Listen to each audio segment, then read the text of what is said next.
যে পে স্কেলটা হবে সেই পে স্কেলটা হবে 44,900 টাকা পে স্কেল হবে, যেটা সেন্ট্রালের পে স্কেল তোমাদের হয়ে থাকে 7 লেভেলের যে পে স্কেলটা হয়ে থাকে সেটাই হবে। যে 80% যে পোস্টটা সেটা কিন্তু ফিমেল ক্যান্ডিডেটদের জন্য কিন্তু রিজার্ভ করে রাখা আছে, যে 70% হচ্ছে নার্সিং থেকে আসে আর 30% হচ্ছে নন নার্সিং থেকে আসে। যে এক্সাম যে প্যাটার্নটা হবে, যে কোশ্চেনটা হবে 100টা কোশ্চেন থাকবে, কিন্তু প্রতিটা কোশ্চেনের মার্কস থাকবে 4 মার্কস করে। এনএক্সআর 1 এর এটা পুরোটা, এটা কাদেরকে করতে হবে? ওবিসিদেরকে করতে হবে। এটা তার নিচে যদি আমরা একটু চলে যাও সেখানে হচ্ছে তুমি পেয়ে যাবে, এটা হচ্ছে ইডব্লিউএস দের জন্য, এনএক্সআর 2টা রয়েছে ইডব্লিউএস দের জন্য। আরও একটা নতুন নার্সিংয়ের বিজ্ঞপ্তি নিয়ে চলে এলাম। এটা কিন্তু একটা সেন্ট্রালের চাকরি, তার সাথে এখানে কিন্তু তোমাদের জিএনএম বা বিএসসি উভয়েই কিন্তু এখানে পার্টিসিপেট করতে পারবে। আর সেন্ট্রালে যেহেতু চাকরি বুঝতেই পারছো কত মোটা মাইনের একটা চাকরি হবে, তার সাথে সবচেয়ে বড় ব্যাপার হচ্ছে এই এক্সামটাতে বা এই রিক্রুটমেন্টে কিন্তু মেয়েদেরকে একটা অগ্রাধিকার দেওয়া হচ্ছে, অর্থাৎ 80% সিট কিন্তু মেয়েদের জন্য রিজার্ভ থাকছে। এটা কিন্তু একটা বড় অপরচুনিটি। আমরা একটু আলোচনা করিনি, ভিডিওটা পুরোটা দেখো। এই ভিডিওর মধ্যে আমরা বাকি আদার্স যে নোটিফিকেশনগুলো এখন চলছে সেগুলো নিয়েও আলোচনা করবো। আরও বেশ কিছু ভ্যাকেন্সি আছে, সেগুলো তোমাদেরকে বলে দেবো। সবচেয়ে প্রথমে আমরা একটু দেখে নিই যে তোমাদের যে পে স্কেলটা হবে সেই পে স্কেলটা হবে 44,900 টাকা পে স্কেল হবে, যেটা সেন্ট্রালের পে স্কেল তোমাদের হয়ে থাকে 7 লেভেলের যে পে স্কেলটা হয়ে থাকে সেটাই হবে। এরপর যখন 8 পে কমিশন আসবে যদি সেই হিসেবে, তখন তোমাদের রিক্রুটমেন্ট হয় 2026-এর জানুয়ারি মাসে। তো সেই হিসাবে কিন্তু এটা এখন ধরতে পারো তোমার এটা বেসিক পে, তো সেই হিসেবে ধরতে পারো প্রায় 90 থেকে 92,000 টাকার মতন তোমার ইন হ্যান্ড স্যালারি আসে। যদি এটা 8 পে কমিশন চলে আসে তখন তোমার প্রায় এই স্যালারিটা চলে যাবে 1,20,000 1,25,000-এর কাছাকাছি তোমার স্যালারিটা চলে যাবে। মানে হিউজ একটা অপরচুনিটি, ভীষণ বড় জায়গায় তুমি চলে যাবে। এজ লিমিট একটু বলে দিই, 35 বছর পর্যন্ত এজ লিমিট আছে। এরপর এখানে একটু বলি যে কোনো সেন্ট্রালের যে এক্সামগুলো রয়েছে, তুমি বলো এইমস, নটসেট বলো, এসিক বলো, এইসব এক্সামগুলোতে কিন্তু ম্যাক্সিমাম এজ লিমিট তোমার 30 বছর আছে। একমাত্র এই একটা এক্সাম আছে সেন্ট্রালের যেখানে এজ লিমিট 35 দিয়েছে, তার সাথে রিল্যাক্সেশনটা যেটা ক্যাটাগরি ওয়াইজ আছে সেটা যেমন সেন্ট্রালের রুলস আছে সেই হিসাবে হবে। আচ্ছা, সবচেয়ে বড় ব্যাপার যেটা আমি বলছিলাম যে 80% যে পোস্টটা সেটা কিন্তু ফিমেল ক্যান্ডিডেটদের জন্য কিন্তু রিজার্ভ করে রাখা আছে। এটা ভীষণ বড় একটা অপরচুনিটি। যারা জিএনএম বা বিএসসি মেয়েরা রয়েছে তাদের কিন্তু এখানে একটা বড় অপরচুনিটি রয়েছে। এরপর এইটা নিয়ে একটা মানে বলতে পারো একটা বিদ্রোহ চলছে, একটা আন্দোলন চলছে দিল্লিতে। তো তাদের কি বক্তব্য, যে বলছে মেল আর ফিমেলদেরকে যাতে সমানভাবে দেখা হয়, এই নিয়ে একটা আন্দোলন কিন্তু চলছে। তার রেজাল্ট আশা করি কিছু একটা পজিটিভ আসবে, যে সমানভাবে দেখা হবে বা কিছু একটা পার্সেন্টেজের হেরফের হতে পারে। তো সেই বিষয়ে আমি একটু বলে দিলাম। আচ্ছা, নেক্সট একটু আমরা দেখে নিই যে এটা কিন্তু আমাদের যেখান থেকে বেরিয়েছে আর কি নোটিফিকেশনটা, সেটা হচ্ছে জিপমার, Jawaharlal Nehru institute of post graduate medical education and research, যেটা হচ্ছে পোস্ট গ্রাজুয়েটের জন্য আমাদের ইন্ডিয়ার সবচেয়ে বড় ইনস্টিটিউট, নাম্বার 1 ইনস্টিটিউট, সেটা হচ্ছে আইপিজি তোমার জিপমার। তো এখান থেকে তোমার নোটিফিকেশনটা বেরিয়েছে। আমি একটু ভ্যাকেন্সিটা তোমাদেরকে দেখিয়ে দিই। এই হচ্ছে নোটিফিকেশনে তোমরা যদি চলে যাও, এইখানে নার্সিং অফিসার রয়েছে, নার্সিং অফিসারের লেভেল 7, টোটাল ভ্যাকেন্সি বেরিয়েছে 400খানা ভ্যাকেন্সি বেরিয়েছে। একটা ভীষণ বড় সুযোগ তোমাদের সকলের জন্য, যারা হচ্ছে এখনো নর্সেটের জন্য বসে রয়েছে, আরআরবি দেবে বা তোমার এসিক দেবে, এইসব এক্সামগুলোর জন্য বসে রয়েছে, তাদের কাছে এটাও একটা অপশন। কিন্তু 400টা ভ্যাকেন্সি মানে ভীষণ বড় একটা সুযোগ। ঠিক আছে, বলে দিই যে 30/6 এই নোটিফিকেশনটা বেরিয়েছে, একদম পুরো তোমার জিপমারের ওয়েবসাইট থেকে এই নোটিফিকেশনটা কালেক্ট করা হয়েছে। এখনো পর্যন্ত আমি বলে দিই যে যেই মেন প্রসপেক্টারটা, সেই মেন প্রসপেক্টারটা আপলোড করা হয়নি। সেটা আপলোড করা হলে আমরা তখন একটা আলাদা ভিডিওর মাধ্যমে তোমাদেরকে জানিয়ে দেবো। ঠিক আছে, এটা তোমার মেন ভ্যাকেন্সির একটা আপডেট দিয়েছে। আচ্ছা, আগের বছর এই জুলাই মাসে সেম টাইমে হচ্ছে তোমার অ্যাপ্লিকেশন শুরু হয়েছিল। আগের বছরের ডেটটা আমরা একটু দেখে নিলে বুঝতে পারবো যে এবছর কিরকম টাইমে শুরু হবে, কারণ এটা বেরিয়ে গেছে। মানে কিছুদিন পরে মেন যে প্রসপেক্টারটা হবে তোমাদের সেটা কিন্তু বেরিয়ে যাবে, একটা পিডিএফ তোমরা পাবে। সেটাতে দেখা যাচ্ছে যে যেই ওয়েবসাইটটা রয়েছে, এই ওয়েবসাইটে তোমাদেরকে অনলাইন রেজিস্ট্রেশন করতে হবে। বিগত বছর 19 তারিখ থেকে শুরু হয়ে গিয়েছিল, 19শে জুলাই থেকে শুরু হয়ে গিয়েছিল। আশা করা যায় এবছরও কিন্তু জুলাইয়ের মিডিল থেকে শুরু হয়ে যাবে, কারণ প্রতি বছর এই টাইমটাতে করে শুরু হচ্ছে। তোমার নোটিফিকেশনটাও যেহেতু বেরিয়ে গিয়েছে, তার জন্য আশা করা যাচ্ছে আর 2 সপ্তাহের মধ্যেই শুরু হয়ে যাবে। নেক্সট হচ্ছে অনলাইন রেজিস্ট্রেশনটা ক্লোজ হবে। দেখো 19/8 ক্লোজ হয়ে গিয়েছিল, অর্থাৎ 1 মাস টানা তোমরা অ্যাপ্লিকেশন করতে পারবে। জুলাই মাসে শুরু হয়ে পরে আগস্ট মাসে তোমাদের শেষ হবে। আচ্ছা, পরীক্ষার জন্য যে অ্যাডমিট কার্ড, সেই অ্যাডমিট কার্ডটা তোমাদেরকে 2/9/2024 দেওয়া হয়েছিল, অর্থাৎ 19 তারিখ থেকে 2 তারিখ 2রা সেপ্টেম্বর দেওয়া হয়েছিল। 15 দিন থেকে ওই 20 দিনের মাথায় দিয়ে দেওয়া হয়েছিল। ডেট অফ এক্সামিনেশন কি হয়েছিল, 14/9 তোমাদের ডেট অফ এক্সামিনেশন হয়েছিল, অর্থাৎ সেপ্টেম্বর মাসের মিডিল করে তোমাদের এক্সাম হয়ে গিয়েছিল। জুলাইয়ের মিডিলে শুরু হয়েছিল, সেপ্টেম্বরের মিডিলে হচ্ছে তোমার এক্সাম হচ্ছে শেষ হয়ে গেল। তাহলে এবছরও কিন্তু সেম হবে, ধরে রাখো সেপ্টেম্বরের মিডিল করে তোমাদের এক্সাম হবে। ঠিক আছে, আচ্ছা, আমরা একটু দেখে নিই তার আগে, এটা কন্টিনিউ করার আগে, যে বর্তমানে আর কি কি রিক্রুটমেন্ট চলছে, যেই নিয়ে আমরা অলরেডি আমাদের ক্যারিয়ার দেশের একাডেমি ইউটিউব চ্যানেলে বা সিডিএ নেক্সট প্রেপ ইউটিউব চ্যানেলে কিন্তু আমরা বেশ কিছু ভিডিও ছেড়ে রেখেছি। তোমরা যদি ওগুলো দেখে নাও অনেকটা হেল্পফুল হবে। তো তবুও আমি বলে দিচ্ছি, এখন যেগুলো রানিং চলছে এসজিপিজিআই, যেটা সেন্ট্রালেরই 44,900 টাকা বেসিক পে দিয়ে তোমার শুরু, যত কিছু সেন্ট্রালের আছে ওই সেম বেসিক পেতে পাবে। আরআরবি নার্সিংয়ে এটা আপকামিং একটা নোটিফিকেশন বেরিয়েছে, ভ্যাকেন্সি কত থাকবে সেটা বেরিয়ে গেছে। কিন্তু বলে রাখি, এই যে এইখানে একটা বড় জিনিস আছে, আরআরবিতে যত ভ্যাকেন্সি দেখাচ্ছে তার থেকে ভ্যাকেন্সি ইনক্রিজ হওয়ার সম্ভাবনা আছে।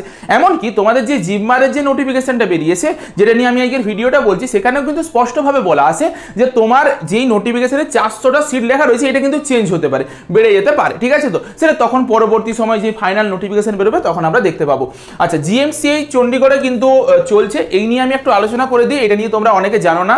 জিএমসিএইচ এটাও সেন্ট্রালের চাকরি, তোমরা এখানে যদি চান্স পাও তুমি এইখানেও কিন্তু নার্সিং অফিসার বা স্টাফ নার্স হিসেবে যুক্ত হতে পারবে। লেভেল 7-এ 67খানা সিট রয়েছে, এটার জন্য কিন্তু প্রচুর ছেলে মেয়ে খাটে, ঠিক আছে? তো কিন্তু চণ্ডীগড়ে যদি তুমি যেতে চাও তখনই করবে, স্টেটের বাইরে কিন্তু একটা ভালো অপরচুনিটি, ঠিক আছে? জিএমসিএইচ খুব পপুলার একটা জায়গা।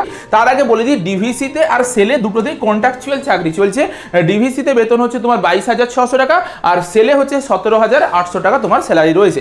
আচ্ছা, আমি একটু বলে দিই, তোমাদের এত যে এক্সাম চলছে, তোমাদেরকে বলি, যেমন এইমস বলো, জিপমার বলো, বা আরআরবি বলো, এসিক বলো, জিএমসিএইচ বলো, পিজিআইএমইআর বলো, এসজিপিজিআই, এত এক্সামের যে তোমাদের প্রিপারেশন, তুমি কোথার থেকে নেবে, স্টাডি মেটেরিয়াল কোথার থেকে পাবে, তার জন্য কিন্তু আমাদের সিডিএস চ্যানেল থেকে কিন্তু একটা মক টেস্ট সিরিজ লঞ্চ করেছে। যত এক্সাম আছে সেন্ট্রালের সব এক্সামকে জাস্ট একটা কোর্সের মধ্যে কভার করে দিয়েছি আমরা। মাত্র 399 টাকা প্রাইস রাখা হয়েছে। তার মধ্যে তুমি কি পাবে, টোটাল তোমার 100 খানার উপর বেশি আর কি সাবজেক্ট টেস্ট পেয়ে যাবে, প্রায় 50টার উপর হচ্ছে ফুল লেন্থ মক টেস্ট পাবে। যত এক্সাম আছে, এখানে যত এক্সাম দেখতে পাচ্ছ, প্রতিটা এক্সামের প্রিভিয়াস ইয়ার কোশ্চেন পেপার পেয়ে যাবে, তুমি সেগুলোকে টেস্ট আকারে দিতে পারবে বা পিডিএফ আকারেও তুমি পেয়ে যাবে, ঠিক আছে? তার সাথে নার্সিং বলো, নন নার্সিং বলো, প্রতিটা জায়গার কিন্তু যাবতীয় স্টাডি মেটেরিয়াল আমরা দিচ্ছি। যেমন নার্সিং এর ক্ষেত্রে যদি বলা হয়, বিভিন্ন বই ইবুকস, যেগুলো পিয়ার যাদব বলো, মিশন পরিচারিকা বলো, বা তুমি আরো টার্গেট হাই বলো, এই সব বইগুলোর কিন্তু পিডিএফ আকারে দিয়ে দেওয়া হচ্ছে। দ্বিতীয় জিনিসকে একদম সুন্দরভাবে চ্যাপ্টার ওয়াইজ বা সাবজেক্ট ওয়াইজ সাজিয়ে দেওয়া আছে।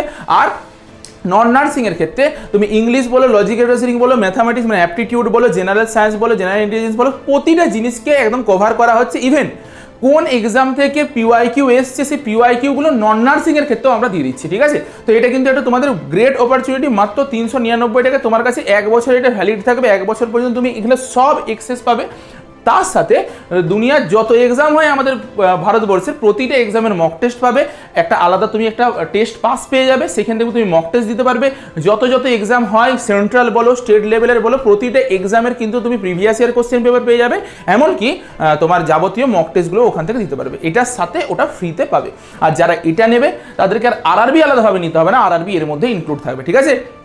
চলো আমরা কন্টিনিউ করি। এই হচ্ছে তোমাদের আমাদের অ্যাপ, এই অ্যাপের ভিতরে গিয়ে পরে পেড কোর্সে গিয়ে পরে তোমরা পাবে, একটু দেখে নাও। এইভাবে হচ্ছে তোমাদের দেখো অ্যানাটমি বলো, পেডিয়াট্রিক বলো, এইভাবে সাজানো থাকবে টেস্টগুলো, যেমন পিয়ার যাদবের বই, মিশন পরিচারিকা, target high, general science, math, আর এইভাবে সাজানো থাকবে। যদি কোনো কিছু অসুবিধা হয়, নিচে যে হোয়াটসঅ্যাপ নাম্বারটা রয়েছে, এই হোয়াটসঅ্যাপ নাম্বার আমাদেরকে হোয়াটসঅ্যাপ করে দেবে, কল করবে না, তাহলে আমরা তোমাদেরকে রেসপন্স করে দেবো। একটু বলে দিই, এডুকেশনাল কোয়ালিফিকেশন যে জিপমারের যে তোমরা পরীক্ষাটা দিতে যাবে, তার জন্য কি লাগছে। প্রথমত তুমি যদি বিএসসি নার্সিং কমপ্লিট করে নাও, তোমার আর কোনো কিছু লাগবে না। জাস্ট তুমি যদি বিএসসি নার্সিং করে নাও যে কোনো একটা রেকগনাইজ ইনস্টিটিউট থেকে, ডব্লিউবিএনসির আন্ডারে বা অন্য কোনো স্টেট নার্সিং কাউন্সিলিং আন্ডারে, তার সাথে আইএনসি অ্যাপ্রুভ হতে হবে, তাহলে তোমার আর অন্য কোনো কিছু এলিজিবিলিটির মধ্যে লাগছে না। যদি তুমি জিএনএম করে পরে পোস্ট বেসিক বিএসসি নার্সিং করে নাও, তবুও তোমার আর কিছু লাগবে না। জিএনএম করে পরে যদি তুমি পোস্ট বেসিক বিএসসি নার্সিং করে নাও, কিন্তু যদি তুমি জিএনএম করো, শুধুমাত্র জিএনএম করে রেখেছো, আর কিছু করে রাখোনি, তখন জেনে রাখো প্রতিটা সেন্ট্রালের পরীক্ষাতে কিন্তু এই সেম রুলসটা, যে তোমাকে 50 বেডের হসপিটালে মিনিমাম 2 বছরের এক্সপিরিয়েন্স লাগবে। 2 বছরের এক্সপিরিয়েন্স লাগবে 50 বেডের হসপিটালে। এটা সব সেন্ট্রাল এক্সামের ক্ষেত্রে এটা প্রযোজ্য, আর এটাও কিন্তু সেম জিনিসের মধ্যে পড়ছে, এটার ক্ষেত্রেও প্রযোজ্য। আচ্ছা, আমরা একটু অ্যাপ্লাই কিভাবে করবো একটু বলে দিই। যদিও তোমাদের এখনো পর্যন্ত মেন প্রসপেক্টার বেরোয়নি, আমি আবারও বলছি, তবুও আমি বলে দিই, এই হচ্ছে ওয়েবসাইট। এই ওয়েবসাইটে গিয়ে পরে তুমি হচ্ছে অ্যাপ্লাই করতে পারবে, আমি তখন পরবর্তী সময় দেখিয়ে দেবো। অ্যাপ্লিকেশন ফিস কত কি লাগবে, জেনারেল আর ইডাব্লিউএসদের জন্য 1,500 টাকা লাগবে, যারা হচ্ছে ওবিসি রয়েছে তাদের জন্য 1,500 টাকা লাগবে, আর এসসি এসটিদের জন্য হচ্ছে 1,200 টাকা লাগবে, আর যারা পিডাব্লিউডি রয়েছে তাদের কোনো অ্যাপ্লিকেশন ফিস লাগছে না। এরপর এইটা দেখে পরে যাদের বেশি মনে হবে তাহলে তারা নর্থ সাইড দেখলে বলবে যে এর ডবল হয়, ঠিক আছে? তো তুলনামূলকভাবে অনেক কম ফিস। আচ্ছা, এই হচ্ছে তোমাদের এক্সাম প্যাটার্ন। সেম প্যাটার্নে হয় যে 70% হচ্ছে নার্সিং থেকে আসে আর 30% হচ্ছে নন নার্সিং থেকে আসে। 30% যে নন নার্সিং থেকে আসে সেটার একটু কোশ্চেন প্যাটার্নটা দেখে নাও। তোমার 5 মার্কস আসবে জেনারেল অ্যারিথমেটিক মানে ম্যাথ থেকে, 5 মার্কস আসবে হচ্ছে তোমার রিজনিং থেকে, জেনারেল অ্যাওয়ারনেস বা জিকে থেকে তোমার থাকবে 10 মার্কস আর ইংলিশ থেকে থাকবে 10 মার্কস, ঠিক আছে? এই হচ্ছে তোমাদের সিলেবাস। আর 70 মার্কস থাকবে তোমার প্রফেশনাল এবিলিটি বা তোমার যেটা তুমি নার্সিংয়ের পড়ে এসছো 3 বছর বা 4 বছর ধরে, যেমন ধরো মেড সার্জ বলো, পেডিয়াট্রিক বলো, অবস গাইনি বলো, এইসব সাবজেক্টগুলোর থেকে তোমার থাকবে। তবুও আমি বলে দিই যে তোমাদের মেড সার্জ আর হচ্ছে এফওএন থেকে সবচেয়ে বেশি পরিমাণে পড়ে।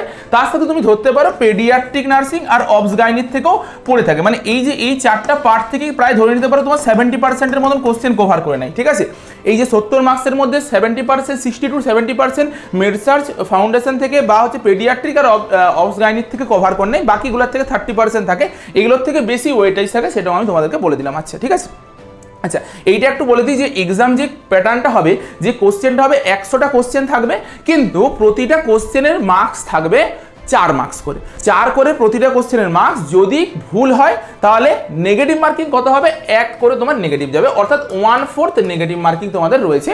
আর যদি অ্যাটেম্প না করো তখন তুমি 0 পাবে, সেটা তো স্বাভাবিক ব্যাপার। অ্যাটেম্প না করলে 0 পাবে, ভুল করলে 1 করে বাদ যাবে, সঠিক হলে 4 তুমি মার্কস পাবে, ঠিক আছে?